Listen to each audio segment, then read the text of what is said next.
তো নমস্কাৰ মোৰ ইউটিউব ফেমিলি, আপোনালোকে দেখি পাইছে আজি মই যোৰহাটত আহিছোঁ লাচিত বৰফুকনৰ মৈদাম বুলি জনা যায়। আপোনালোকে যদি আহিব মন গৈছে, আপোনালোকে জানেই যে যোৰহাটৰ আমাৰ যোৰহাট ডিষ্ট্ৰিক্টত আছে অৱস্থিত। আপোনালোকে দেখি পাইছে সেইটো লাচিতৰ মূৰ্তিটো বনোৱা আছে। এইফালে পাৰ্কটো চাওক আপোনালোকে, ইমান ধুনীয়া আৰু নতুন নতুন ডাঙৰ ডাঙৰ ঘৰ বনি আছে। আপোনালোকে আহিলে ইয়াত দেখি পাব আৰু মোৰ ভিডিঅ'টোত বনি থাকক, কি হয় লাষ্টত আপোনালোকে দেখি পাই থাকিব।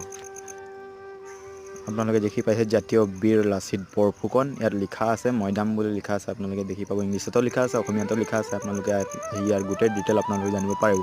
আৰু মোৰ ভিডিঅ'টো আপোনালোকক ভাল লাগে যদি লাইক কৰিব, ছাবস্ক্ৰাইব কৰিব আৰু বেল আইকনটো ক্লিক কৰিব, যাতে মোৰ নটিফিকেশ্যনৰ দ্বাৰা আপোনালোকে ভিডিঅ'টো পাই থাকিব। আৰু বেলেগ এইফালে মানুহে ফটো তুলিবলৈ আহে, বহুত ধুনীয়া ঠাই। আপোনাৰ বৰ ভিডিঅ' লম্বা নকৰোঁ, আপোনালোকে দেখি পাইছে এইফালে লাচিত বৰফুকন।